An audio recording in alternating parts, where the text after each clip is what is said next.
eu acho que o Cruzeiro vai contratar, porque o Arthur Jorge... Está à mesa. A informação, pois é, está à mesa para que eu tenho é que o Arthur Jorge está que nem ferrinho de dentista mesmo.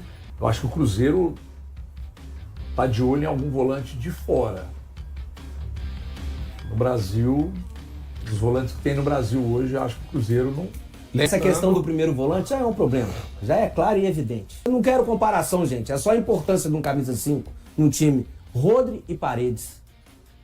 O Paredes, ele conquistou a sua posição, né? Mais assim, no decurso da Copa do Mundo. Foi. Né? E o que esses caras jogam, o que esses caras fazem o time jogar, pô, é legal você ter um camisa 10. É legal você ter um cara de beirada. É legal você ter um cara que jogue por dentro. Mas olha o que esses caras fizeram dentro de uma Copa do Mundo num alto rendimento. Então, às vezes na montagem do elenco, e é o que está acontecendo muito no futebol brasileiro. Às vezes a gente está falando muito de zagueiro construtor. Poxa, legal o zagueiro construtor. Acho importante. Mas à frente do zagueiro construtor, se você não tiver um volante Me dá a bola aqui, que saiba distribuir e circular a bola, não adianta o zagueiro construtor. Porque o zagueiro construtor, ele tem que achar o tal do passe de ruptura de linhas, ele tem que saltar 2 linhas, que é a linha do meio, para cair na última linha da defesa. Isso. É correto fazer um pouquinho na frente, isso, na perfeito. Época, né? O futebol brasileiro não tem laterais, gente. Nossa. Nós estamos indo para uma final de competição onde nós temos uma Espanha com laterais. Laterais que passam, laterais que vão e voltam. Olha o tanto que o nosso futebol ficou para trás. Hoje a gente está preocupado com extremos que marquem. Ô, gente, Habilidosos. E não tem meio campo. que marquem. Nós não temos extremo que sabe fazer gol. Nós não temos camisa 10, Valu. Nós não temos centroavante. Nós paramos de formar tudo. Sim. O Cruzeiro tem um bom time, mas é um Cruzeiro que entrou na janela de transferências, entrou ali até ao final da primeira parte da temporada. É um Cruzeiro que tinha problemas no seu elenco, e esses problemas, cara, eles permanecem até agora, tá? Porque são 2 jogadores que chegaram para suprir, entre aspas, 2 saídas. Os problemas que o Cruzeiro tinha antes da janela de transferências, antes da parada para a Copa, são os mesmos de agora. O Cruzeiro não conseguiu. O Valu sempre fala, eu concordo com ele, quando ele diz que o Cruzeiro vai precisar de pelo menos mais 2, né? Assim, você fala 2 ou 3 janelas, né, Valu? 2 ou 3 janelas para resolver todos os problemas. Sim. Cara, mas o Cruzeiro até agora não resolveu nenhum. Lembrando que o Cruzeiro ainda não fez nenhuma oferta por nenhum volante. Tiveram nomes ligados ao Cruzeiro. Tá? Apenas ventilados, né? O Cruzeiro não fez proposta pelo Sousa, não fez proposta pelo Gregory, não fez proposta pelo Galarza, o Cruzeiro não fez proposta por nenhum o volante. O Cruzeiro fez uma proposta pelo zagueiro Igor Júlio, lá e que foi negada a primeira proposta, lá atrás ainda. Eu acho o William, que é difícil falar aqui agora de cabeça, talvez precise pensar com mais calma, mas eu acho que nenhum time do Campeonato Brasileiro, nem mesmo o Flamengo, talvez, que tem um baita de um elenco, tem um lateral direito do nível do William. Claro, imaginando o William entregando o que ele pode entregar, não o William que jogou muito mal aí esse último 1 ano, provavelmente. Dito tudo isso, eu ainda tenho um ponto que me chama a atenção na tomada de decisão por parte do Cruzeiro. E aí o Cruzeiro que eu falo, o Arthur Jorge. O William tem o contrato vencendo no fim do ano. E se o Cruzeiro ainda pensa em algum momento na renovação, ele precisa colocar o William para jogar também, nesse momento. Eu acho que o William vai ganhar essa posição de titular do Cruzeiro pela característica. É claro que vai depender do desempenho do William. Se o William não jogar bem, ele vai perder de novo a vaga para o Fagner. Mas eu acho que a ideia do Arthur é ter um lateral passando toda hora, atacando o tempo inteiro. E esse lateral é o William no Cruzeiro. E o Rojas também fez isso, né? E o Rojas. Mas assim, levando um pouco em consideração a maneira de atuar do Peck, o Peck é o jogador de profundidade. Ele tem a característica de alargar o campo. Então não sei se ele tá pensando no William toda hora, atravessando, passando o Peck, pro Peck fazer o jogo por dentro. Não, viu, Gris? Vai ser uma novidade pra mim.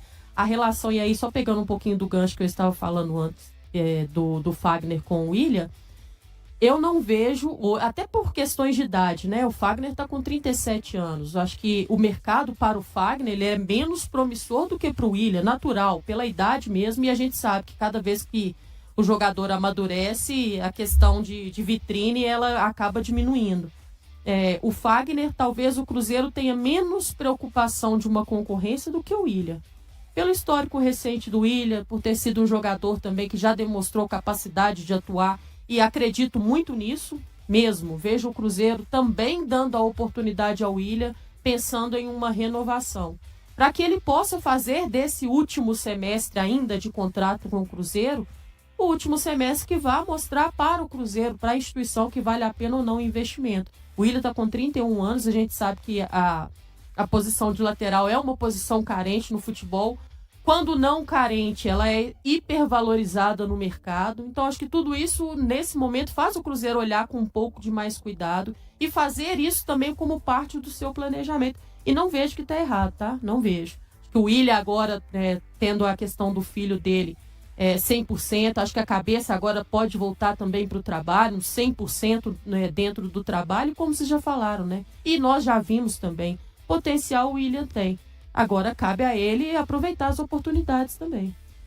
Vamos aguardar para ver o que vai ser do Willian aí, né, o Seabra, mas do Willian e do Fagner, né? 2 laterais direitos que tem fim de contrato com o Cruzeiro em dezembro. Muita gente já colocava até o Willian meio como carta fora do baralho, mas eu não vou ficar surpreso se o Cruzeiro segurar os dois não, porque, repito, é difícil de achar. O mercado não oferece cara desse nível fácil assim, não. Dos dois lados, né? Posição bem complicada, né? Lateral, hoje no Brasil, principalmente, é posição rara, né? Então, quando o cara começa a se destacar, realmente, ó o Kaique aí, ó. O Kaique tá acima da média, né? Mas os caras lá na Europa já ficaram de olho no Kaique por tudo que ele jogou. E aí, no Brasil, hoje, a gente tava aqui outro dia lembrando qual outro lateral que poderia ser um lateral esquerdo de seleção brasileira hoje, por exemplo. Complicado, né? Porque é uma posição rara, mas é bom para o Cruzeiro ter tanto o Fagner quanto o Willian, e os dois em condição de ser titular. É uma briga ótima, né? São características bem diferentes. Você vê, o Fagner, quando ele entrou naquele jogo contra o Boca, por exemplo, né? Na Bomboneira, o Cruzeiro estava ganhando o jogo. O Fagner entrou e falou assim: a gente não perde mais, acabou. E ele é mais defensivo, ele é um cara experiente, um cara que foi capitão lá no Corinthians 500 anos, sabe, né? Jogar esse tipo de jogo grande. É ótimo pro Cruzeiro isso. E o Cauã Moraes jogando pelo lado esquerdo, sendo uma peça de reposição, quem sabe aí, por necessidade, sim, com relação à lateral esquerda, é um concorrente a menos pelo lado direito, né? Ô, Gri, esse negócio é o seguinte, hoje inclusive tivemos imagens do Cássio aí na rede social, ele sendo treinado ali pelo Robertinho, tá dando até ponte já, viu, meu filho? Entra dentro daquilo que a gente falou, na segunda quinzena aí do mês de agosto, o Cássio já vai voltar a ser vai estar à disposição do técnico Arthur Jorge, tá? O que é bom pro Cruzeiro e o que é muito bom aí pro Cruzeiro, principalmente nessa fase derradeira, né? De Libertadores, de Copa do Brasil, de Campeonato Brasileiro.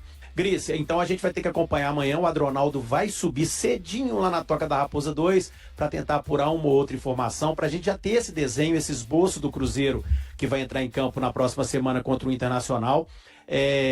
Inclusive, a gente está de olho também no retorno do Arroio, né? Alegria, ousadia e futebol moleque. Ele que estava machucado, vamos ver, creio que ele não deve voltar ainda para o jogo contra o Inter não, tá?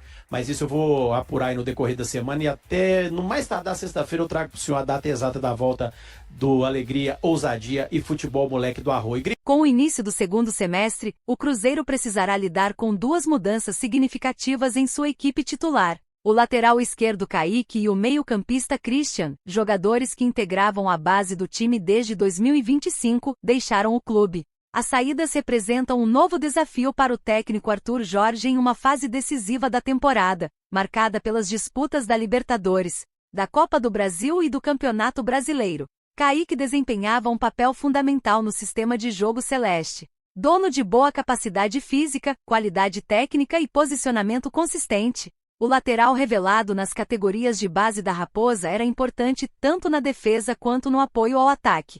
Defensivamente, costumava levar vantagem nos confrontos individuais, além de contribuir na recomposição e na organização do setor ao lado dos companheiros. No campo ofensivo, Kaique também era uma das principais alternativas pela faixa esquerda. A boa sintonia com jogadores como Arroio Sinisterra, Caio Jorge e Matheus Pereira ampliava as possibilidades de ataque da equipe, tornando o lado esquerdo uma das principais armas do Cruzeiro. Outro atleta cuja ausência deve ser sentida é Christian. Desde a passagem de Leonardo Jardim pelo comando da equipe, o volante se consolidou como uma peça indispensável.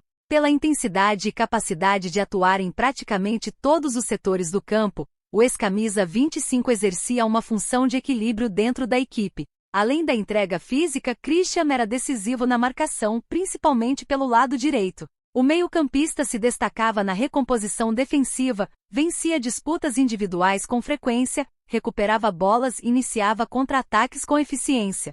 No ataque, o jogador também tinha papel relevante.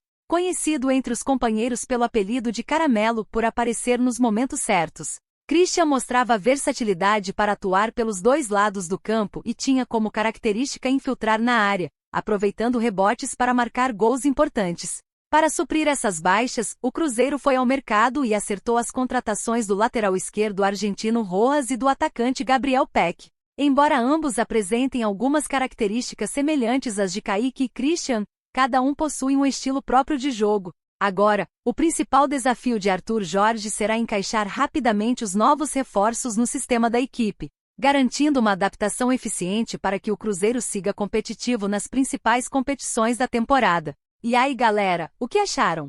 Deixem suas opiniões nos comentários. Não se esqueçam de deixar o like, se inscrever no canal e ativar o sininho para receber as notificações. Até mais, Nação Celeste! Vamos pra frente!